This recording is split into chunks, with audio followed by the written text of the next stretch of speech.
schedule.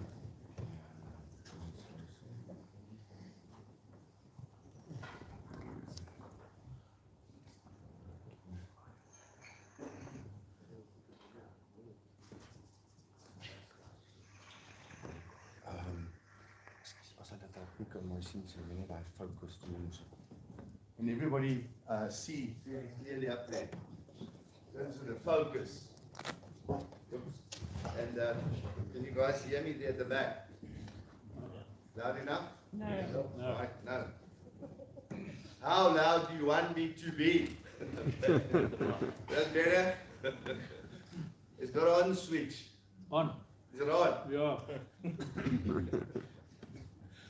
All right, thank you. It's nice to have somebody in the crowd that has some humor, a positive sense of humor. So, ladies and gentlemen, my name is Johan Kluter, and I'm going to spend a little bit of time with you in terms of cattle health, and I'll be sharing some information with you in terms of production, reproduction, and then immune status and what we try and achieve in the herd health program.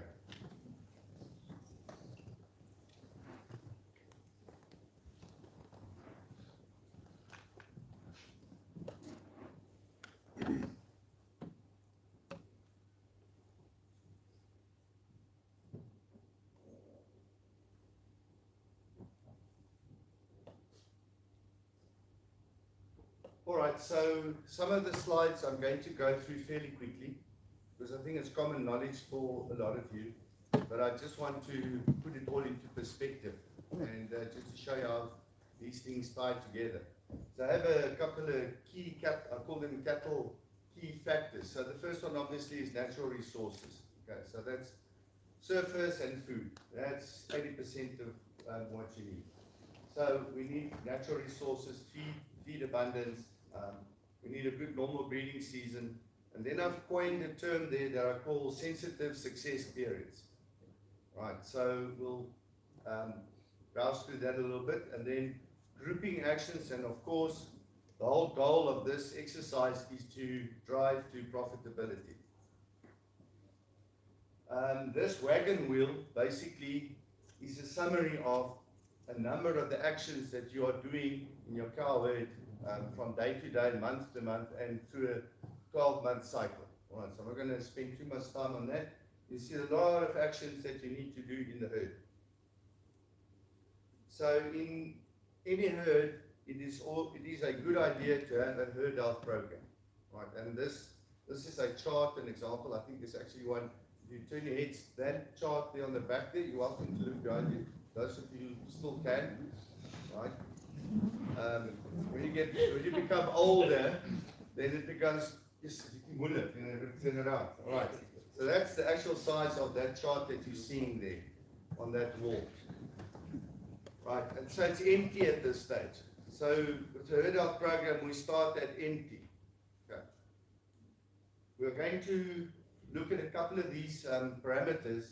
We'll split the program, the action groups, we have months, then we have different sections in it, vaccines, parasites, ectoparasites, endoparasites, certain other things like antibiotics, implants, microminerals that are applied and used in the herd. A little bit about breeding, that's not the focus for today. What I do want to point out is body condition score and conception, but also how body condition score plays a very, very important role in your herd health. Right. Then basic breeding guidelines, not too much about that. Nutrition, pasture management, I'm just mentioning those topics. And then the very last one on the right there says completed calendar. Okay, so sensitive periods, I call the sensitive periods in both a bull, a male animal, and a female animal in a breeding herd, when certain things can happen to them which can reduce fertility, conception, calving percentage. All right, because that's the time when you will get, when your profitability will be determined, is what happens in that breeding period. Things like temperature reaction, semen quality, and bull fertility, and on the cow there are the parameters for the cow as well. So the cow has sensitive periods as well. And those are the periods in the cow's reproduction cycle, especially when she's ovulating, when she's coming on heat, conceiving, and then to keep her pregnant in that period. All right, so those are very sensitive periods because that have a direct outcome in terms of your reproduction and your profitability. PI cows, we're not going to focus on BVD, bovine virus diarrhea today, but it's just another virus, another pathogen, which can have an effect on these sensitive periods and also on the profitability of your herd. In the bull, the sensitive periods that I think are very important is that period of 0 to 8 weeks before fertility tests. So why so far back as 2 months before that? Those of you who do bull testing, if your veterinarian comes out there and does bull testing and then gives you a feedback and says, well, of the 20 bulls or the 5 bulls, I think these 3 are the 5 or these 7 are the 20 or whatever, they're not fertile. The fertility is low. So is it 1 or 2 bulls or are there more? And certain things that we do can sometimes have an effect on that fertility. Sometimes temporary, and other times it can be longer acting. Then obviously the period when the bull is just before it goes in. Both of those, fertility and breeding, of course your trike and vibrio, you know that information, it's very important. And then the 0 to 12 weeks during the breeding period is very important as well. Certain things you don't want to do unnecessarily in that period to have an effect on the semen quality. Right, so these are things that I think you need to always just keep in mind. Live virus vaccines, live blood vaccines, nutritional disturbances, of course, heat, pH fluctuations in the animal, RP51, more specifically in female animals, not in bulls. You don't vaccinate bulls with RP51. Did you have a question? Sorry. So you don't vaccinate bulls with RP51, not with any Brucella vaccine, ever, ever, ever. Okay? So that is for females, but this is just in terms of sensitive causes for both females and males. All right. So the RP51, you don't want to vaccinate pregnant cows. You don't want to vaccinate too close to the breeding period, okay? Because you're dealing with a live bacteria vaccine, which has the potential to cause an abortion if you apply it incorrectly. So you need to consult with the local vet. Alternatively, obviously, being an MSD product, you're welcome to consult with us to guide you as to use it. You can use RP51 obviously in the heifers. You can start at 3-4 months of age. You can even vaccinate an adult cow with it. You will not have false positive tests coming back from the lab. All right. The current brucellosis testing kits out there in the world are designed to pick up the field strains of brucellosis, and one of those strains, which is very similar to the field strains, is the S19 strain, and which you know, and if there are people here who don't know, S19 you may only apply during the first 4 to 8 months of age. You may not give a booster thereafter, and you can't give a vaccine to a cow later when you're kind of scared because there's an outbreak around you. So RP51, you can give a booster, and you can use it 2-3 years later if you suddenly have an outbreak around you. But then you vaccinate the non-pregnant cows. All right, so I just wanted to focus on that. With this rain, Central Free State, Northwest, we're all sitting on edge waiting for the first case of Rift Valley fever, okay, to come up. Because we know in the autumn, after good rains in that area, that's often where Rift Valley pops up. But Rift Valley is much more an issue in sheep and goats, less in cattle, but it may also occur in cattle. Right, and that's a live vaccine or a dead vaccine. All right, so in terms of our calving ratio, we generally would like to have a 70-30 split. Okay, sort of 70% arriving in month 1, 20 plus 10 in month 2, and month 3. It depends on your breeding season. Some producers have got a bit of a longer breeding season and others have a shorter one. So I thought for today, I just want to show you some interesting information.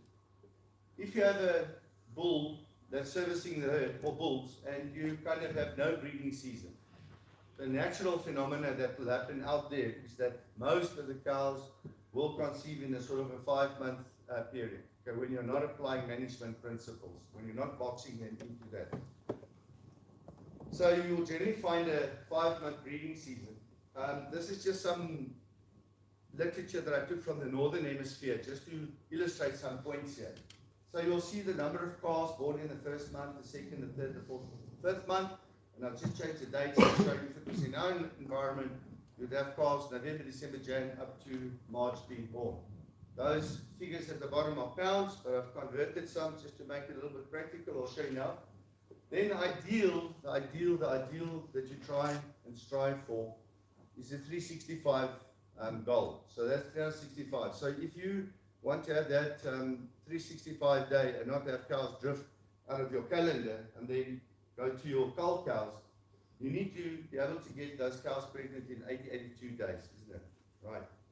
So in South Africa, it's not that easy for us always to achieve a 2-month breeding season, 60 days, plus minus. Okay? So if you go 80, 82, maybe even 90, you've got an 8-day drift, and over a couple of years, it does have an effect, and you might have a cow that you cull purely because she's gone out of the season. All right. Good.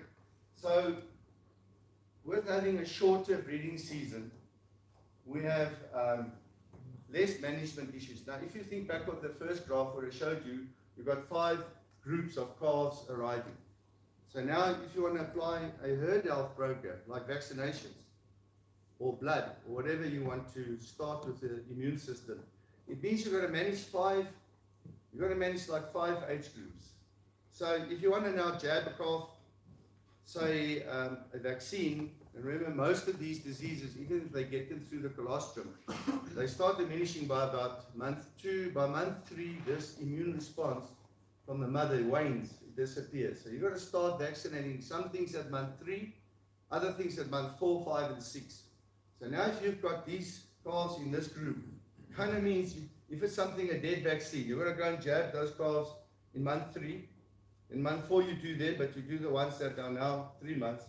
And when they're done, now every month for a couple of months, you kind of, so it becomes a very, very laborious task to do. That's why when you shorten it, even if you go from 5 to 3 months, you can apply your herd health vaccination program much better with less hassles. Right. Okay, we're going to discuss the rest. That is sort of pretty easy to understand. So in the Northern Hemisphere, I've just taken this graph just to show you also the effect in terms of profitability. Taken those pounds, converted them to kilograms. So if you had a herd that was calving in over 2 months, sorry for the light slides, but here on the left you can see them. I'll just put the figure there on the left. I'll see if it's al 5 minute answer. I'll come over right back. Thanks. It will just help me there.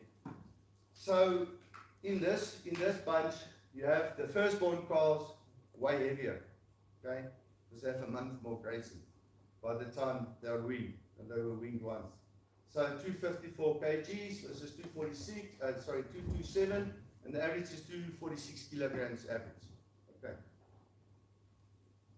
If you look at a 5-month calving period, and so if you just think of that 2 month, how easy is it to vaccinate those calves, to manage them? It's much easier. It's all, and you do it and it's over and done. Okay. In this instance, the figures, if you look at this, the interesting thing is that the running at the heaviest is 246. The lightest 145. Those calves straggled over that season, and eventually the tail enders are loaded off. They'll go to the backgrounding, to the feedlotting, and the small calves they're not putting in. They immediately go to backgrounding, and they spend another 3-4 months there trying to get that weight up from 145 up to 200, etc. Right.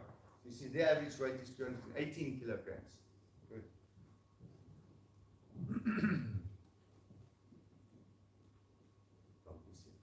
Thank you. All right, so in a herd health program, just a summary. So what we do, what are the actions we'd like to do? We'd like to vaccinate. We'd like to take care of the ectoparasites. So the ectos, we'd like to take care of the endoparasites. Then others, the implants, certain microminerals. Then you have your breeding. and your nutrition at the end of that. That's just that wheel again, right? And the chart. So how do we tackle this chart? Whether you have it on that, or whether you have it on an Excel, your phone, your laptop, whatever, you still have to kind of fill the boxes. So it's like an elephant, we eat it little by little. First of all, there's a section on the chart which allows you to enter the information for your vaccines. Second section is your dip and dose, right? And the third one are antibiotics and implants and any other actions you need to do. And then there's a section where you can put in your breeding. So what do you need for breeding? You need sheath washing, fertility, and obviously you have to do that in time, because if you leave that till the last month before breeding and the infertile, or you've got trich and vibrio on your herd, on your bulls, then you're not going to make your breeding season. You're going to run around trying to find your bull, clean bulls again. All right. And then nutrition obviously at the bottom. If you take the vaccine, so every section in this herd health program is broken up.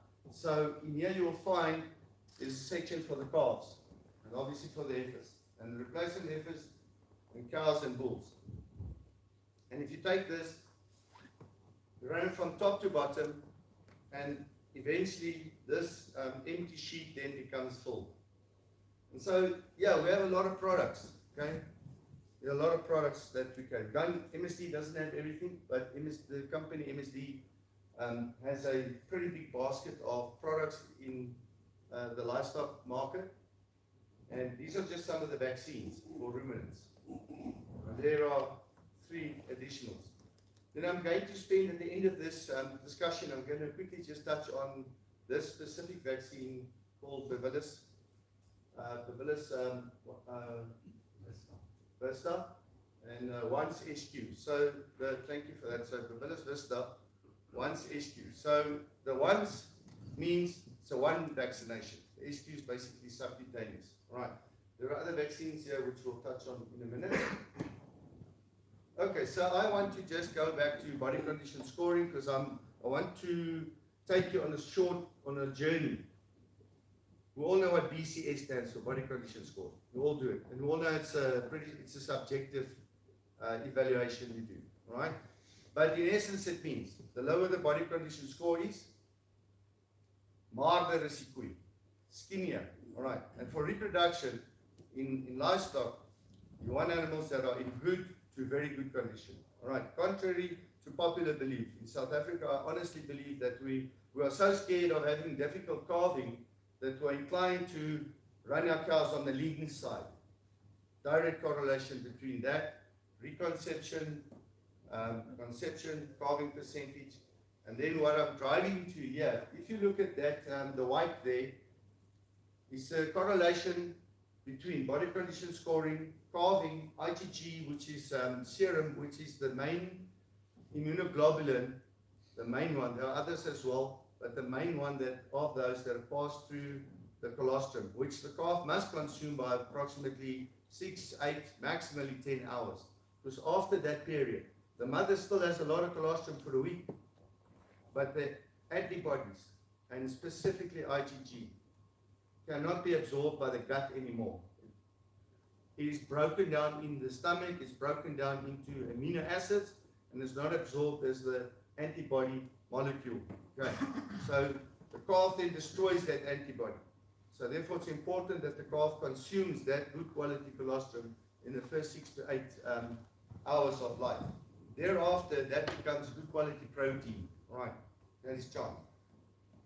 So the interesting thing of this, with body condition scoring, is that, you go one back again. If you look at the graph, just where it says 2, 3, 4, just divided by 2, that's Northern Hemisphere body condition scoring. So where it's 2, it's a 1, 1.5, 2, 2.5, 3 body condition scoring. So when you have cows that are on the left side that are extremely thin, that are emaciated, or even in the middle, you can see there's a difference between the IgG levels. So this is a calf that suckled, and the next day, 24 hours later, its blood is drawn, and the IgG levels are determined to see how much of that is in the calf. And so there's a variance, and that variance, that's what the next slide basically illustrates, is that a calf from a dam that has a low score, 1.5 to 2, has 20 to 14% less antibodies than, for example, a cow that's in a 4 body condition score. Doesn't sound like a lot, does it? But it means, it can mean, you can interpret it in whichever way. It can mean that 1 out of 5 calves didn't get an immune response. It can mean that 1 out of 5 calves had a little bit less than the others. All right. So one of the things that is very important in your herd health is body condition score, especially at the right time. And yes, if you do vaccinate a female animal in the first or the last month before parturition, before calving or lambing, you will have a fairly high immune response. However, the trials that are done here are basically based on cows that are just vaccinated generally throughout the year. And what this illustrates is that the most important things, not so much in this instance the time, but the body condition score. All right, because at some stage it becomes very difficult to do a lot of vaccines in that last month. You have to vaccinate the cow in that last month. So you can do your vaccinations through the year, certain ones like Salmonella and coronavirus and E. coli, Salmonella bacteria, E. coli bacteria, rotavirus, coronavirus, those pathogens, those bugs. Yes, you will have some added effect if you do it like the month before. That's much more relevant in a dairy cow. In a beef herd, you don't have to do that. As long as you vaccinate that cow or that heifer in time and you make sure the body condition is score, she will produce sufficient antibodies, okay, high quality antibodies that can be passed through to the offspring. Okay, so we start with that empty chart, and just to show you how this part works, so if we just look, this section is just vaccines. And those little green staticies, those asterisks or whatever, that's just the age of the calf in the herd. So if you follow that star, the calf is 1 month old here, the calf there, it's 1 month, it's 2, 3, 4, 5 months. So that's the oldest calves, all right. It shows you how they flow through the herd and their age by the time they're here in the 23, 24 months of months of age, and when they fall into the cow herd. So now we start populating that, and what's on this chart, you won't see it in detail, you won't be able to see it very clearly, but it is the things you should do and things that are kind of recommended. You can decide some of them you don't have to do, others you must do. All right. We start populating those vaccines, and there are a lot of vaccines that we push through. So in this first 1 to 11, from 1 until 11 months, we try and do very similar to what you do if you plant apple trees. The other day I learned a word, makes me feel welcome in the tell. I was driving and one of my colleagues said, Max. Now they're planting Max. Okay. I said, why? What is Max? And I said, the macadamias. All right. So, whether you're planting Max, or whether you're planting what, your maize, your grass, you've got preparation. And if you don't put in that, attention in the young plant or the grass, what's the outcome going to be? Right. So therefore, we put tremendous focus into the young stock. We really push you to put a lot of focus into your young stock. It has tremendous advantages for you. Right. So that's why the first period is very busy. We put in every possible vaccine that we can and that we have. Because we say afterwards, oh, frack, I lost those 3. Maybe I should have vaccinated for whatever. And I didn't. Okay. So we push you. The cost of those vaccines compared to the return that you get on the animal is really very small, the expense ratio. All right. Then we push through, so you will see that's a full program. Okay. Going from starting at 3 months, starting even at 1 month, 2 months, with things like Piligard, eye problems. All right. Vaccines for eye problems, Moraxella bovis. All right. So starting young, going through. But you'll notice that many of the vaccines kind of start kicking in here by about 3 months, 3, 4, 5, 6 months, there's a lot, and then a couple 8 and 10, 11. And when we've gone through that, from there onwards, once a calf's gone through that introduction and booster program, thereafter is just a maintenance. All right? Because that calf goes to your replacement heifers, goes to your cows, is in your herd a long time. The other value is that when you vaccinate your calves, you do a preparation like this. The calves are healthy. The backgrounders, the feedlotters, they have their own little small or big databases. They know whose cattle are what. And so today, you're competing with a guy who's not on your level. Okay, he's competing with you, who is on a higher level. Right, so that's in terms of health. Just before I move over on this one of the important diseases that we have a challenge with is still the respiratory sector. That means the lung health. And you can have a calf that has had pneumonia, you don't see it. And he manages it, but the minute they go through that weaning, shipping, transporting, auction, abattoir, direct, wherever, then that pneumonia kicks in. The feedlot guy then he vaccinates when they come in, day 1, 2, 3, revaccinate 3 weeks later kind of concept. But the damage is already done. Then those are the calves that they lose. All right. They lose in two ways. They lose in death, direct mortalities, and secondly, they lose in weight growth. All right. Morbidities. They're poor doers, and eventually they pull them at the end and they just slaughter them because they have to keep the system going. Right. So that's where you can play a very important role in upping your health of your calves. You, first of all, for yourself, and secondarily for your client who's buying it from you. A high value product. Good.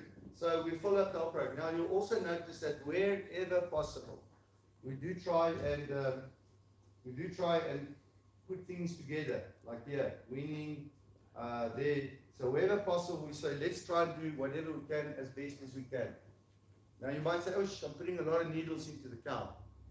If you have done the preparation of that calf at month 4, 5, 6 with your Clostridium vaccines, there are about 10 of these related Clostridium bugs, causing brain, causing nervous systems, okay, paralysis or tetanus, Clostridium tetani and botulism, and then the other Clostridiums causing the red gut. There are 4 or 5 of those, okay, and then the Clostridiums that cause the gangrenes, uterus gangrene, uterine gangrene, stomach gangrene, muscle gangrene, okay, just in general terminology. If you've done that calf, if you prepped that calf in this period here, you started your prepping, then it's just losing its immunity, you're vaccinating it, it's just before you start weaning it, you have much less of those things happening in the cold. Here, the calves were prepped at 3 months with a Respiravax vaccine, which is a dead virus vaccine, meaning you can give it in the breeding season, no problems. No resorptions, no abortions, okay. Right, so that's an example. Good. So, parasites, we have ticks, lice, mice, flies, and maggots that we control. That's the normal daily things we do. I'm going to go through this very quickly. There's a very broad range there. You can see lots of products, different things. All right.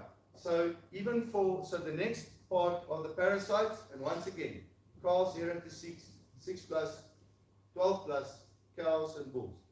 And then what do you position where? All right, and so you'll see the board fills up quickly, and these are products that we say, okay, this is kind of the time when you need to keep these in mind, right? On your board,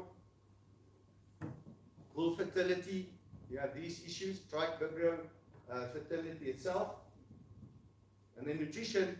There are different programs. Going to go more experts here today as well. So this is just an example where in this specific herd, calf treat feed was used, okay? And it depends where you are and the season, the amount of rain. Calf treat feed, and then just licks that help growth of the female animal through that. Because once you wean, they're not your responsibility anymore. All right. Okay. So every kilo the cow loses through, before, say in the winter or poor feed, 1 kilo is roughly a day, right, on good feed. So if a cow loses a lot of weight, it means X number of days that she's going to fall behind, unless you really steam her up and do a bit of catch up. Okay. So weight loss, breeding days lost, it's directly correlated. So body condition score, that's very important. And this is just a little graph that shows, or a table that just shows the correlation between fat and body condition score. And if you take all that into consideration, those things are all correlated. From time of calving, the heat cycle versus body condition score, days post-calving. So you know that. The lower the body condition score, the longer it takes, or the lower the percentage of cows will come on heat after calving. Right. So at 60 days after calving, those skinny cows at 1.1 to 2, 2.5, and even up to 3, you'll only get about a 46, 60 odd percent heat, cows coming on heat. And that doesn't mean it's 100% conception. All right, so that's why body condition score is very important. Once the condition improves, say 3.5, 4.5, between 2.5, 3, 3.5, 4.5, you can see it reaches a very high optimum figure. Your number of animals that have already come on heat at 60 days, 91%. At 90 days, you practically had the whole herd been on heat once or more times. Okay. And remember, from a herd health principle, the body condition score, you are putting in vaccines, it's money, you're pushing it. Body condition score is good, you're giving good quality colostrum over to your calves. Okay. So there are different tools for that. So for body condition score, I think there are 4 factors that I think are pretty important. It's conception, reconception, the ICP, the intercalving period, because you saw that in the slide or 2 before. The skinny, the intercalving period extends, and when that starts happening, you start going into the 4-5 months breeding cycle. All right. Then colostrum transfer is very, very important in terms of that. Just some pictures. You know, this is subjective. So one person will think that's body condition 3 or 1.5, for example. Right. So our figure is 2. So you just divide there. Our figure would be 1.5. Okay. The northern hemisphere, they work on double up. They go from 1 to 9. We go 1 to 5 body condition scoring. Right. So if you see the 3 there, there's the figure 1.5, 2, and where you evaluate, and it's subjective, but it gives you an idea of that cow and how she's going through her production cycle. Right. You've seen this slide. You see the relevance. You see that a calf that's born from a skinny cow has much less colostrum than one that's in good condition. You've seen how the effect of, so when all this then starts coming together at the end to drive to closure, this vaccine was launched last year. It's a very interesting vaccine. First of all, it's a once use only. It contains 6 components in it. Contains 2 bacteria, 4 viruses, the 2 Brucellosis bacteria. The one is now called Hemisphere mellitica. That is the biggest killer of cattle in the feed industry, in the feedlots. Okay, and even on farms. So, Hemisphere mellitica, Pastorella multicida, and then the 4 viruses. IBR, just respiratory, but don't forget it's also reproductive. No? Right, can cause resorption and abortions, early and late. And then you have the BVD, bovine virus diarrhea, PI, parainfluenza, bovine flu if you wish, and BRSV, another respiratory virus of cattle. So where do we position this? And this, the interesting thing about this is because it contains a live virus component, IBR and BVD, but more predominantly the IBR. The IBR potentially in all live virus vaccines, this one and any other live virus vaccine out there on the market, has the potential to cause some deaths of embryos, okay, egg cells in the ovary, before they even embryos. So egg cells can be damaged in the ovary, meaning that those cows can skip a cycle, for example. All right. So when we use this vaccine, when it comes into a herd the first time, we say you must make sure that you're vaccinated at least 30 days or more before the breeding season. And don't vaccinate it in breeding if the cow hasn't been vaccinated with it before. So the first year is your only time that you say, okay, I need to start vaccinating the cows as they calve. All right? So you take the first calvers, week 1, week 2, week 3, or week 2, whatever, and you vaccinate so that you have that approximately 30 days time to allow that virus to build an immunity. Okay, so that's where you put that in. I'm almost finished with this section now. So if you want to prime them in another way, there's a vaccine there called Respiravax. You then use that. It's a dead vaccine. You can give it to bulls, you can give it to cows. There's no virus shedding with that. The calf that you vaccinated, infecting a cow, etc. All right. So whichever strategy you need to do, your vet should be knowledgeable about it. Alternatively, we're always there for help if you need to know regarding this information. Okay. So you filled in all those blocks, and then at the end of that, you then have your year planner. And so to conclude, I think as far as I'm concerned here, the most important person from the MSD perspective here is our sales agent who services you. So I don't know if you know the guys. Who is he? No. Who? Where is he? Where is he? Right? Rainer Talbot. Please stand up so the people who don't know you can see him. Thank you. We assume you all know Rainer, but some of you are from different areas. All right. So Rainer services the livestock clients from the MSD portfolio.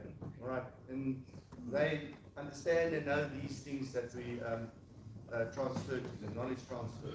All right. So Rainer's name and telephone number, those of you who don't know it, is there. Please get it. And then to finish off, any questions? I will be available afterwards. And thank you very much for the time to have a bit of information transferred. Thank you.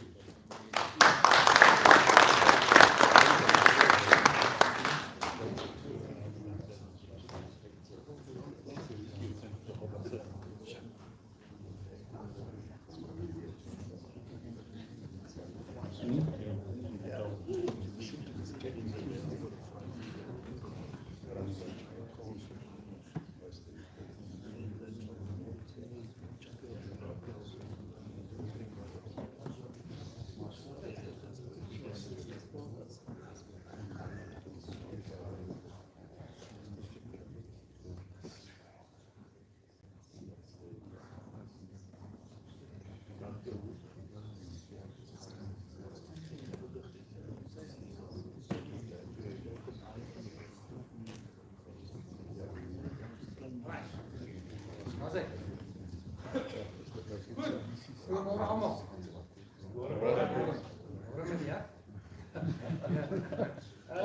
Vandag gaan ek oor 'n interessante onderwerp praat wat ons almal raak. Een of ander tyd in ons lewe, baie van ons is stoetboere wat hier staan en sit. Baie van ons bemark 'n produk op die plaas. En baie van ons vergeet baie keer. Ek sê vir jou goed vandag. Ja, sit hom maar op die mooi bal. Baie van ons bemark 'n produk en ons vergeet wat ons langs die pad verkeerd doen. Daar's 'n paar goedjies wat jy reg doen, 'n paar goedjies wat jy verkeerd doen. Nou net so 'n vinnige deeltjie hoe ek sien daar's baie sielkunde in bemarking. Daar's baie min, die produk is daar. Ek het 'n vreeslike interessante paar dae saam met Henning gespandeer. En ek het weer eens agtergekom, dit gaan nie altyd net met die produk. Die perdehouer het net 'n paar goed in belang. Hulle soek 'n goeie produk. Hy moet 'n wenner wees. Hy moet 'n renowned winner wees voordat 'n ou soos Henning hom gaan gebruik. Ons in die bil game is bietjie anders te. Jy het 'n bil. Ek en jy het ewe mooi bil. Maar jy verkoop jou bil vir 100.000, ek kry my bil nie vir 20.000 rand verkoop nie. Nou wonder jy, wat die hel het ek ons op die pad verkeerd gedoen. Daar's 'n paar klein goedjies wat jy vergeet. En een van hulle is die hele menswees agter die proses. En ons produk, tel die produk uiteindelik van die dag 100%. Maar in ons aanloop na die produk toe, is dit 80% menseverhoudinge, 20% produk.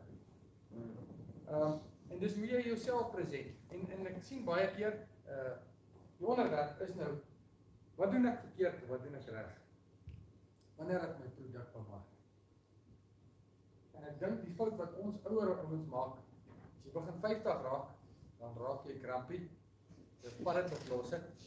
As jy nie 60.000, as jy sê vir jou op die foon, as jy nie 60.000 rand betaal nie, hoef jy nie eers te kom. Die ou het jou gebel, jy het moeite gedoen om dit te betaal, jy het 'n koper in jou hand, jy het die bal in jou hand, en jy laat vat dit baie keer, omdat jy het net nie tyd. Aan die einde van die dag, as jy 10 ouens afgesit het, dan sê jy, hallo, kom verkoop ek nie bulle hierdie jaar, daar is iets van. Ja, dan begin jy jou ouens blameer, ja nee, ouens hou nie van my bulle nie, jy weet. Ek was 5 jaar oud, toe my pa dood. En, ons het my geboelie op skool. Ag, my geblits. En op 'n dag, toe sê my ma sê nie die hele tyd, moenie terugslaan nie, man, dis nie wat 'n goeie ou doen nie. Can't do that, hè. En toe sê ek, nee, hier staan ek neergesit, ek laat een ou nou vir my staan aan, dan gaan ek vir julle terugvat. Maar in die proses, het ek 'n klein laai, het ek geleer om ander mense te leer lees. En ek dink baie van ons, dit hang af hoe jy uit jou agtergrond het kom, hè. Jy kom dalk uit 'n agtergrond en jy is dalk van Great College soos Andrew, en daar sê hulle vir jou, jy kan nie verloor. So, jy gaan in 'n game en jy gaan nie verloor. Nee. Ek moes van onderaf begin. Maar in die proses leer jy mense ken. En jy leer om mense te lees. En jy in bemarking, Angus, you very good at it. Jy ken elke ou se storieetjie. So, ons het baie keer 'n ding wat ons fout mee maak, en dit is persepsies. En ek wil graag vir julle 'n bietjie ietsie sê oor persepsie. Perception, from a buyer's point of view, is the way somebody thinks and feels about you and your product. So, jy wat nou verkoop, sê, wat dink die koper van my? Jy dink nie eintlik regtig as ek wil 'n bal verkoop, vat dit op los. Ja. Ja, daai ou het 'n persepsie oor jou en hy gaan langs die pad, gaan hy vinnig 'n persepsie op jou. En verskoon my dat ek 'n paar van my vriende nou as voorbeelde gaan gebruik, dan kan my na die tyd kruis. Maar kom ons vat vir Henning. Julle weet nie wie's Henning tot vandag toe. Julle het hom op Harry Smit van hom gehoor, hier kom Henning. Julle het hom nie gesien nie. Na die tyd sê ons, waar is die ou wat die bulle verkoop het wat ek wou gehad het, né? En Pieter Jan het langs my gesit en gebeur, wie bied teen my? Dis vir ander ou, maar hy gaan hierdie bal vat, jy kan maar terugsit, né? Nou sit ons, nou ry die ouens weg, dan sê hulle, wie's Henning Pretorius?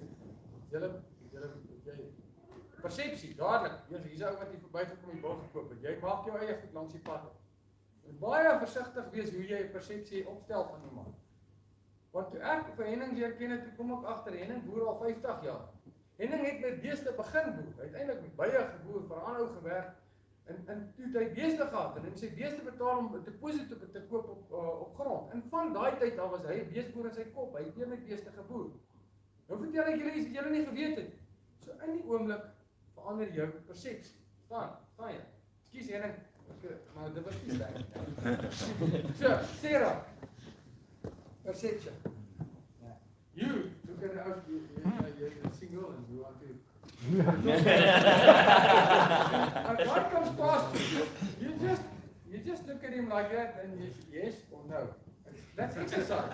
You've been practicing that for years now. You know exactly what you want. And ask out, when you see a blonde, guy would not look at it, he doesn't like blondes. The other would immediately look twice because he's been trained in his mind. It's a psychological thing. Done some training. So if you can check out a blonde, you can also check out a buyer or a seller. People come and sell, the guys that come buy your calves, winner price. He might pay you 40 rand, the next oak might pay you 40 rand, but the oak doesn't, for some reason you don't like the oak, because you had a perception along the way. Somewhere along the line, he ticked you off. So I grew up in an auctioneering business, where my uncle took me around. We drove around and we got cattle for the auction. My grandfather used to have the standard auctions. The largest auctioneers in the country at one stage. We sold 2,000-3,000 cows on a Friday. So we had to go market. And to this day, I can still remember those oaks that I don't like from 1972. Because the oak never. He said that to my uncle, hello, he's chummy, hello, but here I was, sitting there, didn't like me, didn't talk to me.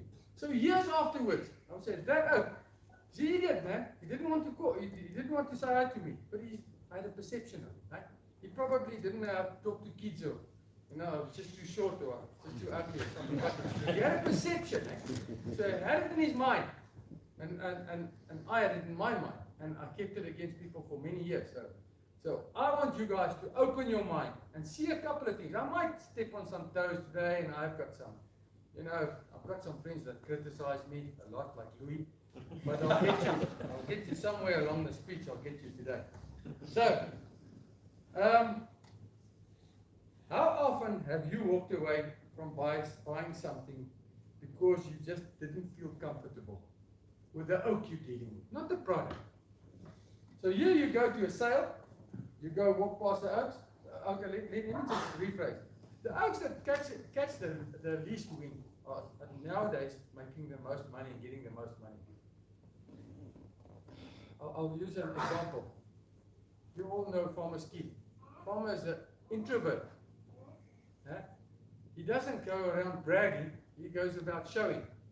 You follow him because he's not an oak that, if you had an opinion, you were just as good, and you were so opinionated, guys would walk away from you and say, you feel uncomfortable from somebody that's too in your face. So sometimes people that have got, mense wat extroverte is, moet 'n bietjie tone down and start listening. That's one of the things that I want to share with you today.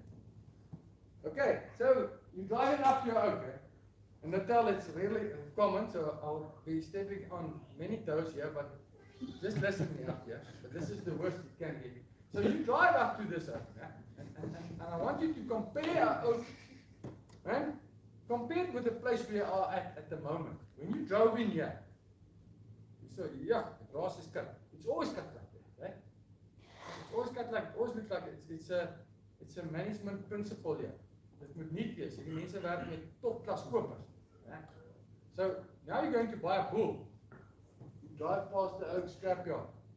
You've got a friend there in Standerton who's got 4 hectares of scrapyard on the way to his house. So by the time you get to the house, you already know, you know, he's not heavy into cleanliness and neatness and all that, right? So that makes you perceive this oak's not a, he might just be a hoarder, secret hoarder or something, but he might have other attributes that are great. Might be a great cattleman, which most of you, all of you, the KZN oaks are great cattlemen, but you're not good with oysters.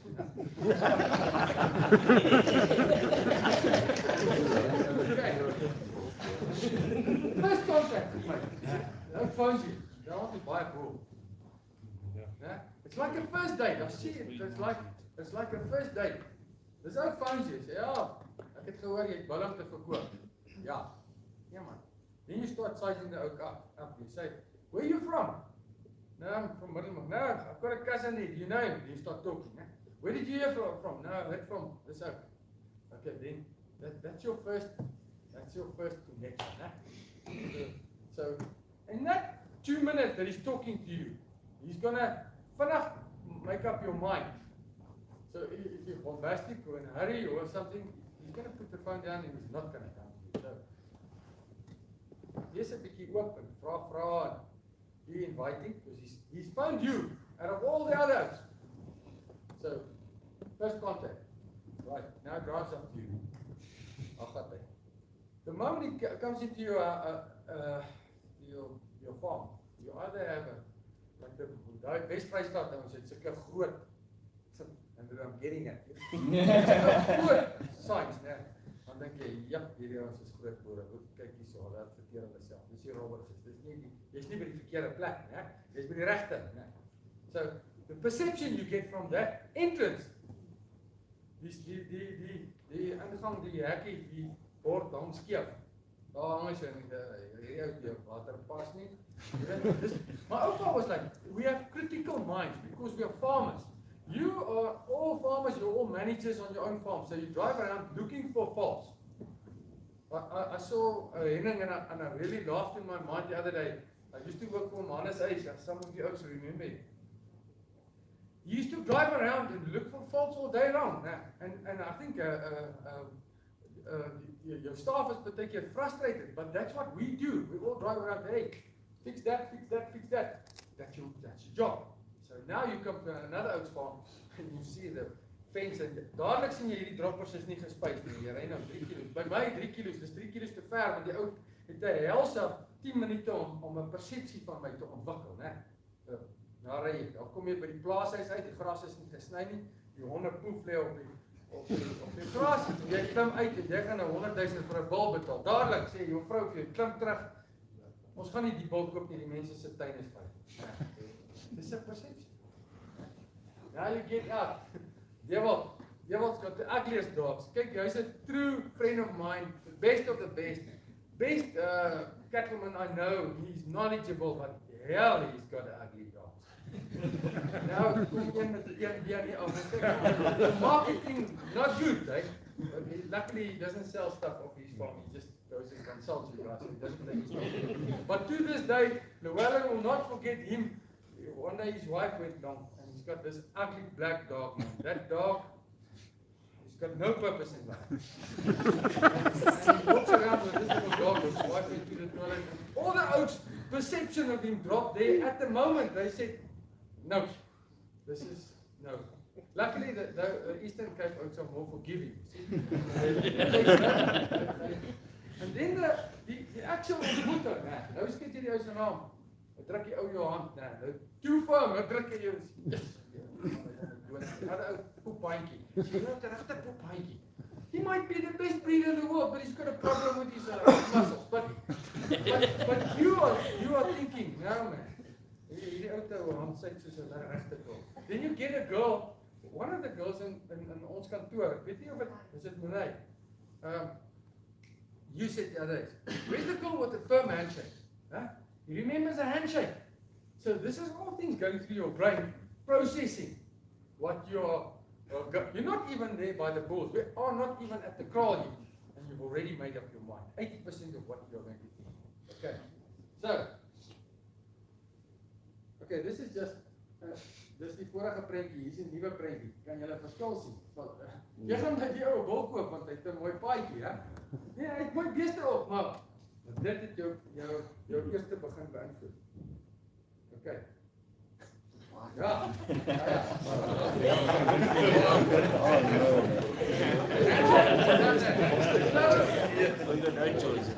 I always say to my wife, hey, Teresa, as jy 'n man kom bulle koop, moet jy nie in jou pyjamas hier rond. She's always coming over. So, meet your wife. This is my wife. And already he said, yeah, you got a goeie smaak. He must breed good bulls, eh? Louis got that impression. He knows I'm breeding good bulls because he says my wife's the prettiest with the granny. Then you get three personalities. You get the I'm okay, you're okay. Most of us are that personality. We've got that I'm okay.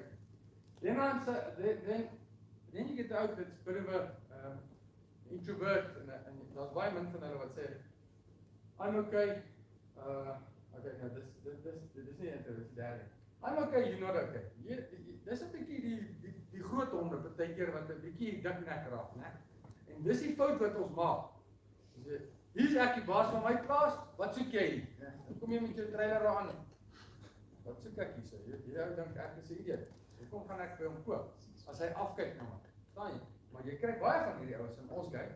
Baie van ons wat nou nie gaan iets swat het nie, marketing of so iets nie. Jy het 'n farmer geword want ek's okay, jy's nie okay nie. I'll do it my way, leave me alone, né? But now unfortunately you have to sell your bulls, so you've got to listen up. And then kry die ou wat sê, you're okay, I'm not okay. Dis 'n bietjie ou met 'n kompleks is en so 'n bietjie meer. Hulle is gewoonlik dis baie. Maar die middelste groep, pas op dat jy nie in daai groep val. Okay. In the meantime, the buyer wants the following from you. He wants to see integrity. He wants to hear, probably heard from a friend of him, go buy from Johan Buys. He's a lekker ou. Jy kan hom trust. Trust hom. He's a buddy of mine. Any friend of Johan is a friend of mine, of wat ek al, en dan gaan jy na die ou. Of jy het 'n reference. So, they want integrity. En die ander ding wat ons ook vergeet, jy dalk die mooiste bulle, maar daar's altyd 'n kat met 'n dikker ster daar buite jy. So, die ou wat by jou 'n bul kom koop, wil opkyk na jou. Hy gaan kyk, hoe doen jy jou dinge? Waar kom jy vandaan? Watse principles het jy? hoe dat seisoen, né? En na rukkie dan gaan jy sê, ek like wat ek sien, ek sal hom 'n bil koop. Maar ek het al soveel ouens gesien met die mooiste bulle, ingevoerde embryos. Hy het 'n great mind, né? Hy voer embryos in, né? Die mooiste bil. Maar die ouens glo nie in sy konsep nie. Want feit, gaan jou produk daai koper se verkeerde komplementeer. Ja of nee? And the buyer wants you to listen what he's going to say. Now, I've got to say anything. Ek het dit eendag in 'n joernaal gelees in 'n Amerikaanse joernaal. Daar was 'n ou oomie wat gepraat het oor marketing. Hy sê hy vat die ou vir koffie. Dit is op die volgende slide. Die koffie en koekies. Die koffie en koekies roel. Vat die ou en bring hom in. Geef hom koffie en tee, jy het werk gery. Maar in the meantime, it gives you a chance to find out what that ou wants. En 'n ou soos Dewald wat konsulteer, sê vir my, die meeste van die tyd gee die ou vir jou die probleem en 2 sinne verder gee vir jou die antwoord. He just needs to hear it from you. So, while you sit there and drink coffee and cookies, he's going to give you information. I had a chap once from West Transvaal, and he came to buy a ball. He said to me, while we were eating cookies, now I could have made a big mistake and lost the whole deal if I hadn't listened to him. You remember those embryos we had in the 90s, what we got from America? One of them was an ugly bull that we had to sell. So this oak came and have a look at them. Remember those embryos that we brought in?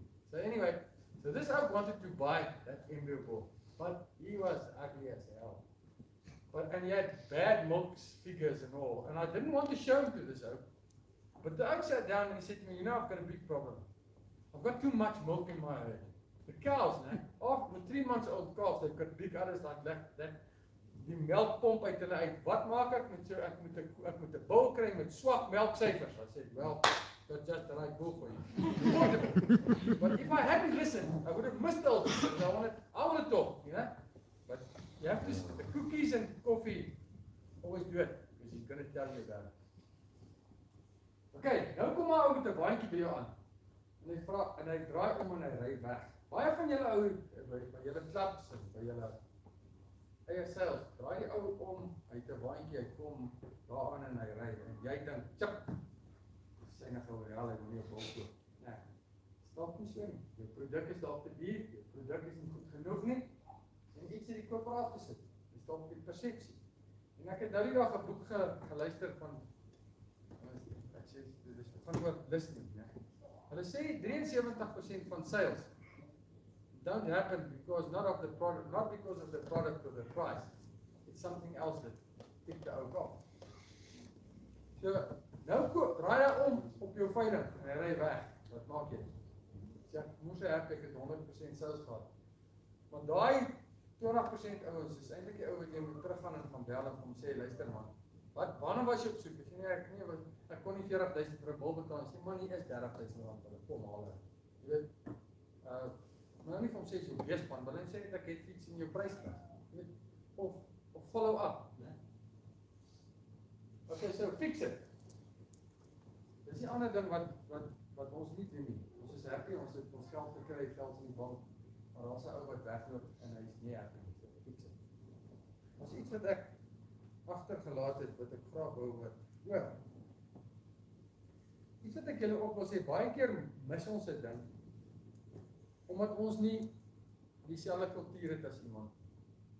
Die kultuur praat ek van KZN kultuur.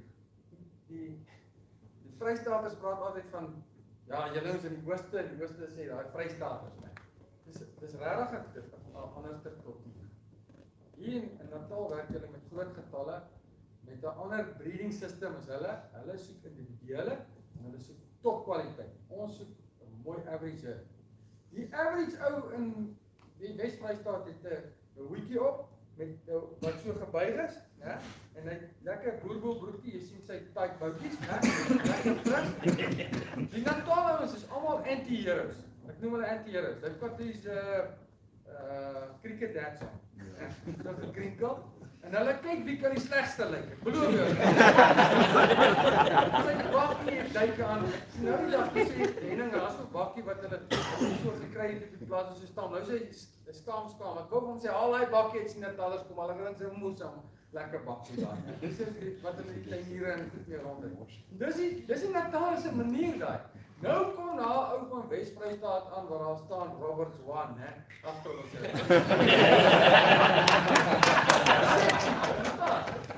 Alles wat gesê is, daar is 'n kultuur verstaan om dit om wees.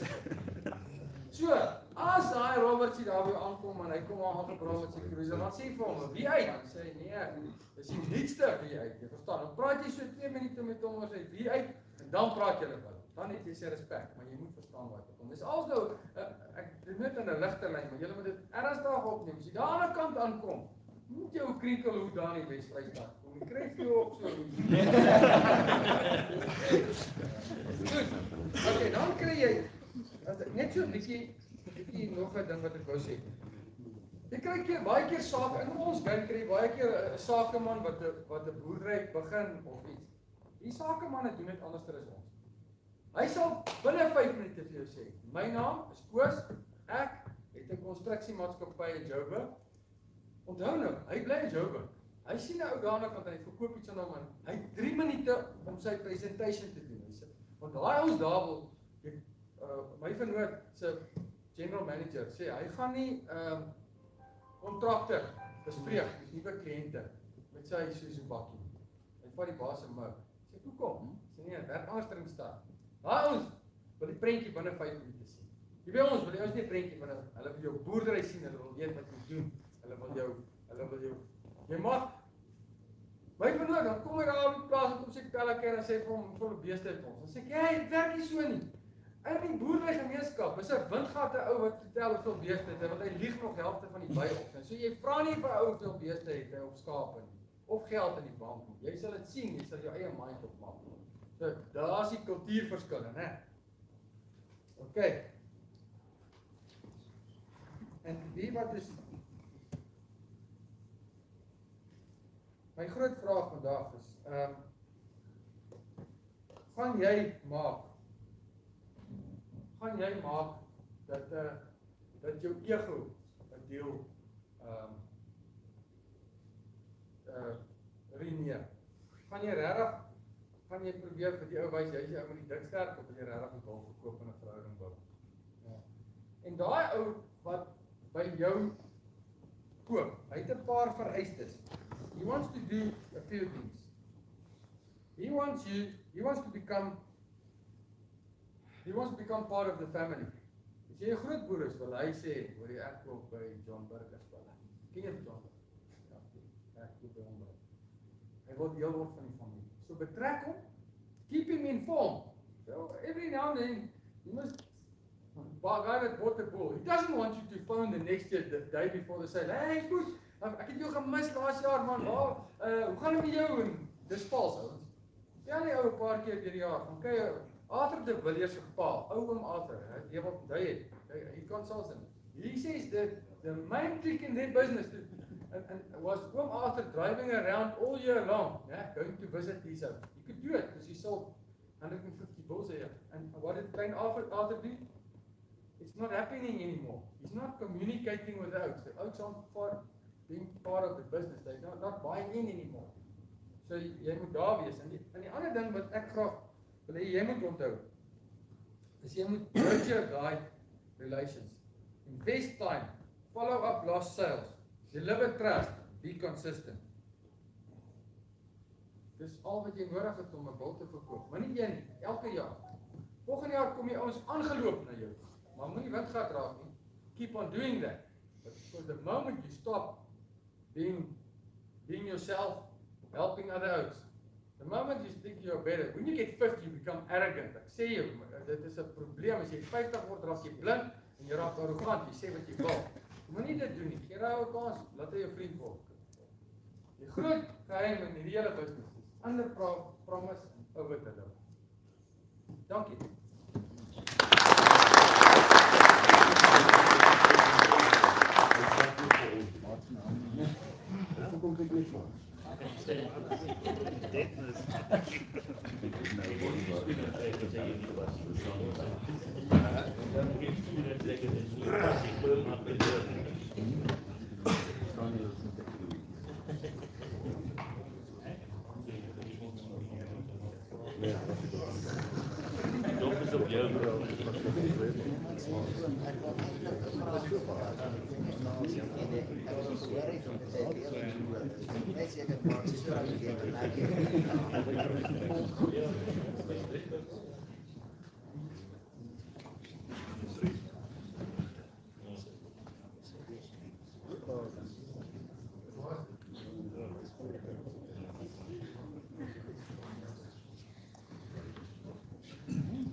Good morning.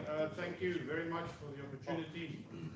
Dank u vir die geleentheid hier en mense van Samuel as 'n voorraad op julle ouens.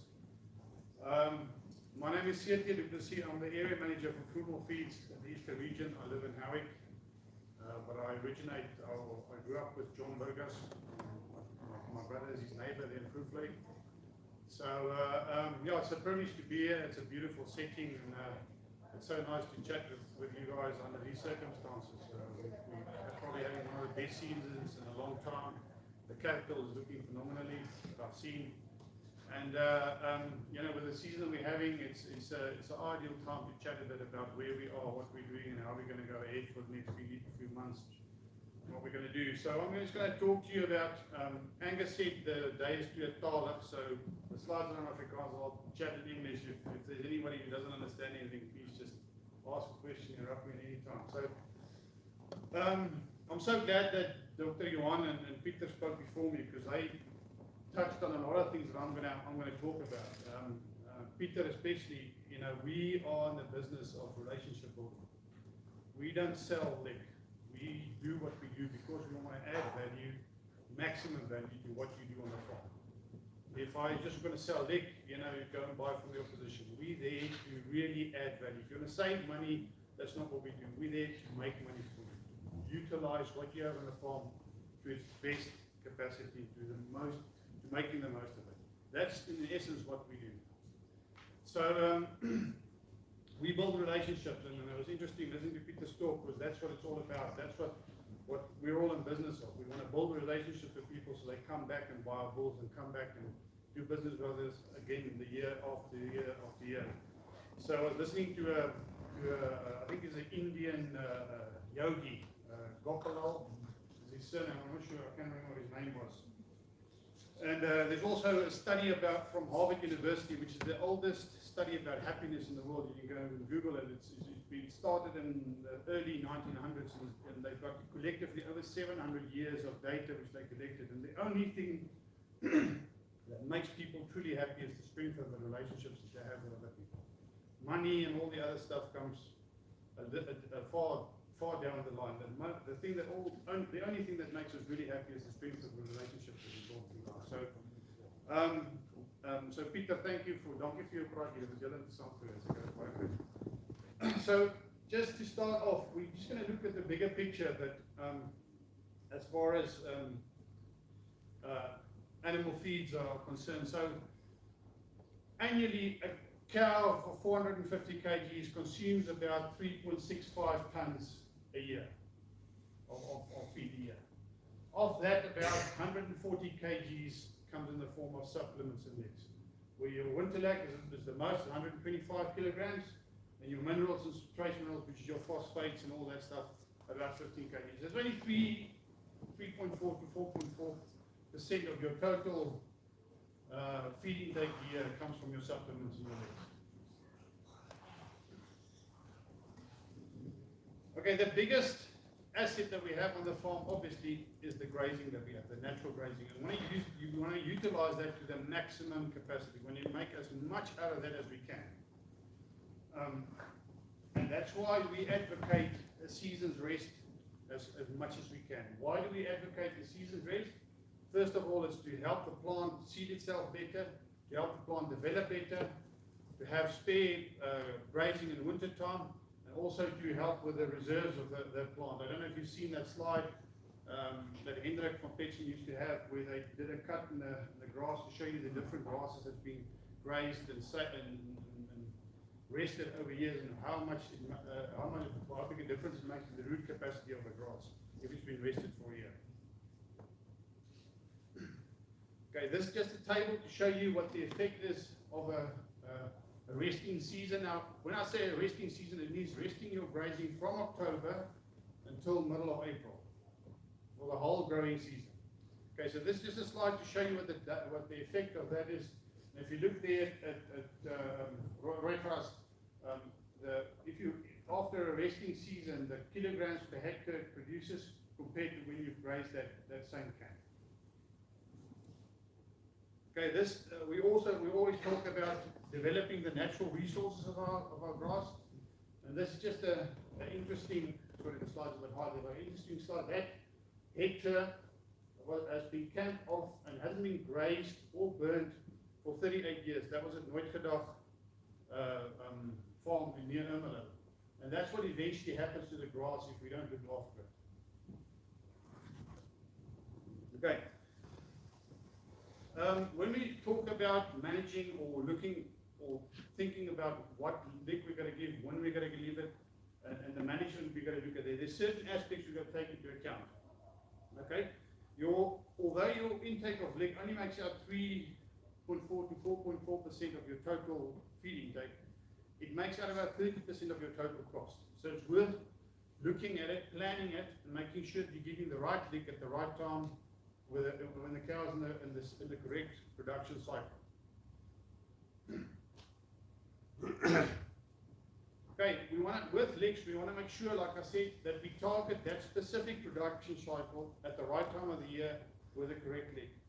Dr. Johan mentioned about the having a breeding season and shortening that breeding season. And that's specifically to talk about focusing your attention and the finances you have in a specific time to make sure you meet the specific need of the cow in that time.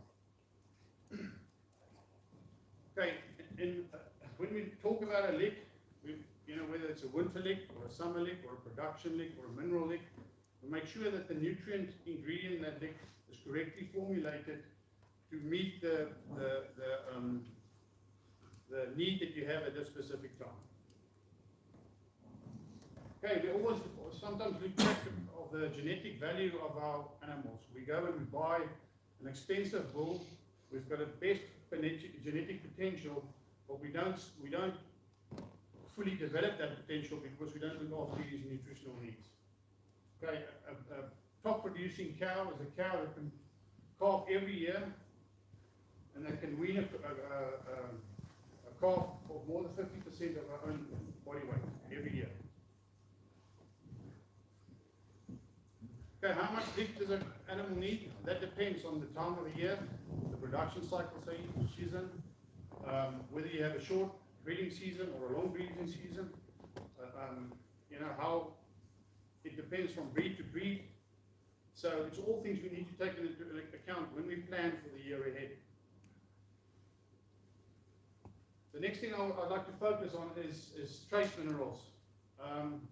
And specifically in the time that we are now in the summer season, trace minerals is the aspect which we need to focus on when we're talking about summer supplementation and late summer supplementation. Now this is not it's a very intricate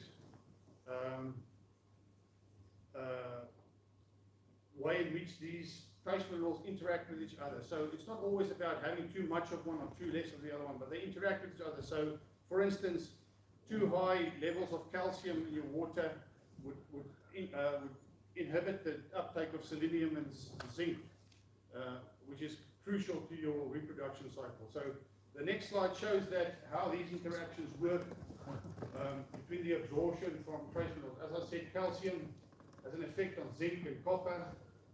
Sulfur has an effect on the intake of selenium and copper. So when we look at these things, it's crucial that we make sure we know what the status in our farms are, and for that you'll have to get your vet and your medicine company involved, and that we top it up in the right time with a great supplementation.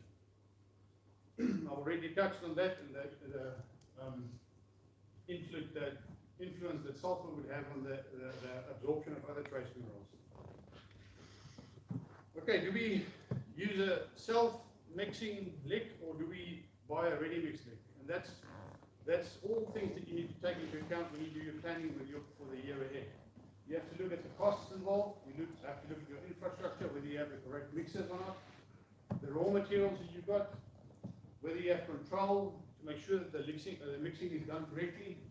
And then also something that you all lose out of sight sometimes is the cost involved of milling maize and mixing the feed.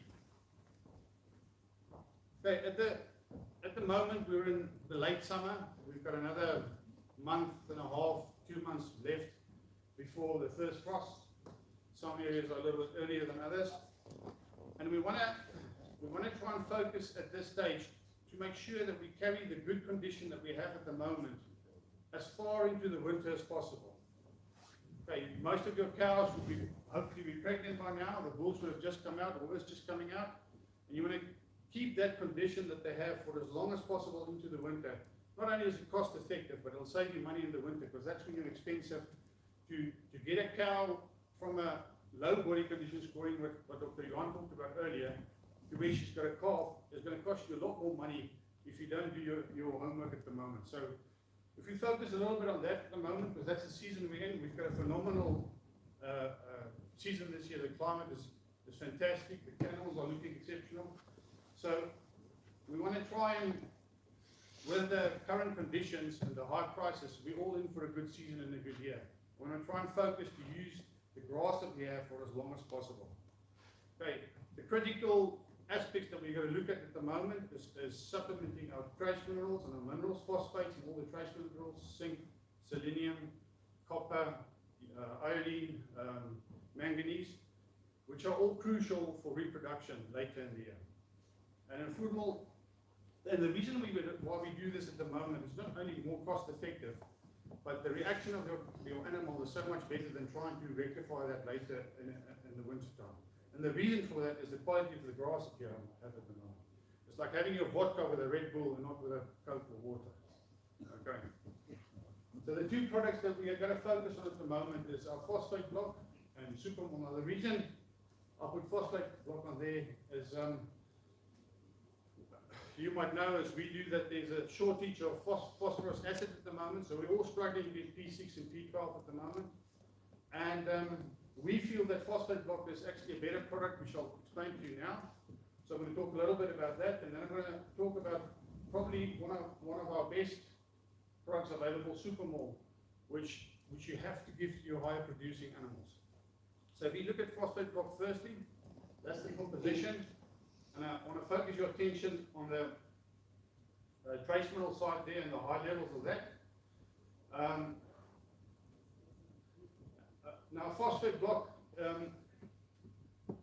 for us, because of the high trace mineral values that they have, is a far better option than just putting plain P6 or P12 and salt to animals. And the reason for that, first of all, is the intakes are better because it's molasses based.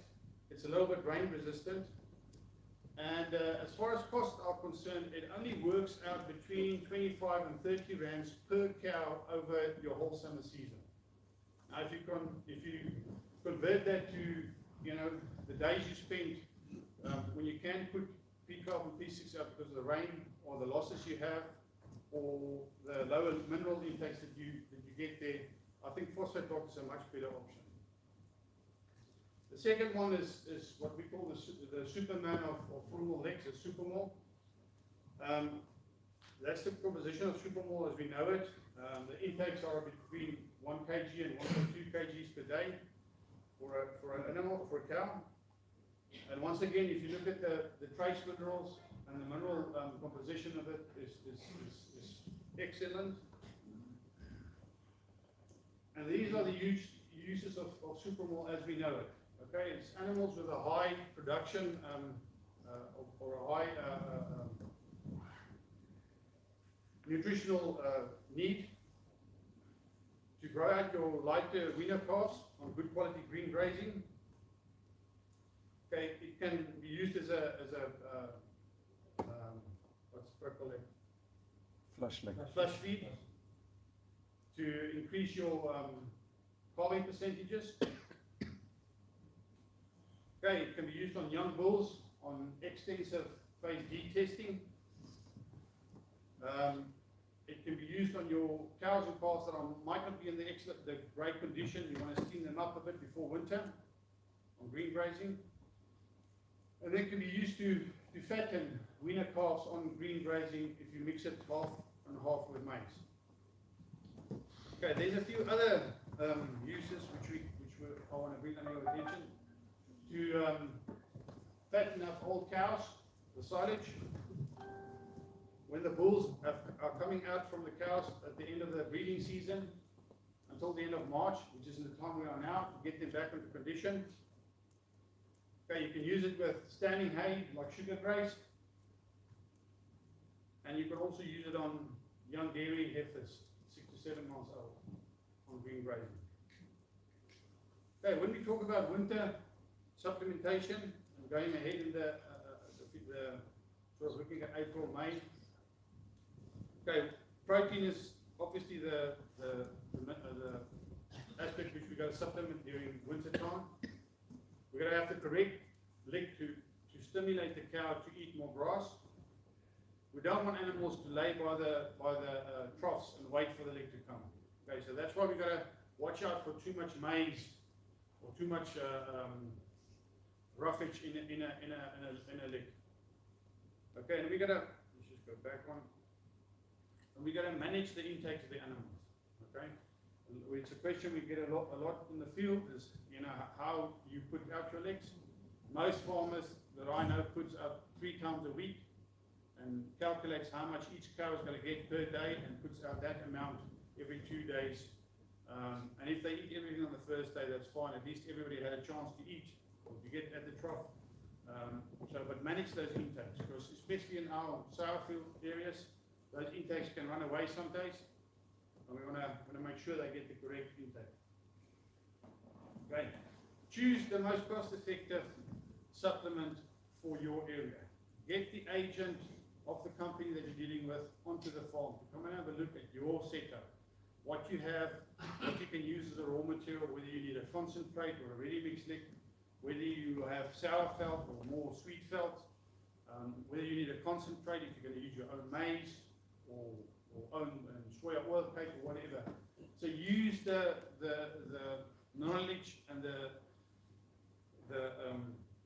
company that you deal with, use their people. It's for free. The advice is free. You don't have to use it. At Foodmore, we've got a wide range of winter licks to suit almost every production environment in the country. We've got blocks, we've got concentrates, we've got premix for 50, which is our main winter lick. We've got a Conelec for your sweeter felt areas. We've got Boervelder Lek and Boervelder Lek concentraat for the very sour field areas up the hill here, Harrismith, Vrede, and Hemel, those areas. So contact your Foodmore rep. Let him come onto your farm, have a look at what you have and what your specific needs is, and planning ahead for the year to come. Okay, I said in the beginning that we're not in the business of saving you money. We're in the business of making you money. We want to build a relationship with you. We want to do business with you year after year after year. And to do that, we want to make sure we give you the best possible advice. So please use us, get the guys onto your farms, make sure they come and have a look at your animals and what you have on the farm, and do the correct planning for the winter and for the little bit of the summer that's still available to us. Thank you very much. Any questions? Excuse me, ek staan verstom, ek skryf aan mevrou, ek dink jy het saam BMX gereis, was koshuiskamer, maar as van graad 1 tot in matriek. Waar die hel het jy geleer om so Engels te praat? I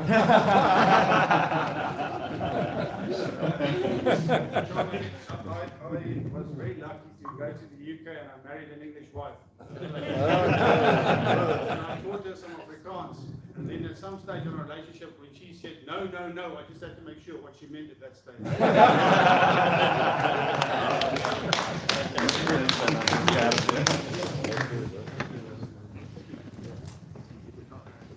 On behalf of the KZN Club, our chairman, King Louis, who speaks very well after brandy and coke, he said that he won't be having brandy and coke before the day, so he asked me, or instructed me rather. So he doesn't ask, he instructs. He said, you do the talking and you do the things. I was going to give it in Afrikaans, but that'll take too long. But on behalf of the KZN Club, I'd like to thank, first of all, our three speakers, Dr. Jan Klutter, Peter Swart, Seti Duplessis, for the very insightful knowledge that they have shared with us, and also in advance to Deobot Forster, who's going to talk to us amongst the cattle and give us a lot of knowledge, etc. And I'd like to say a big thank you to all of you who have taken the time out of your busy schedules on your farms on the weekend to come and visit us. Percy, dankie dat jy so ver gery het. Ons waardeer dit. The guys from the Eastern Cape and Mpumalanga, Andrew Roberts, I think, who's been here in Mooiriver more often than he's been in other provinces, so we're considering changing his number plate. To all the sponsors who have been involved in this day, thank you very much.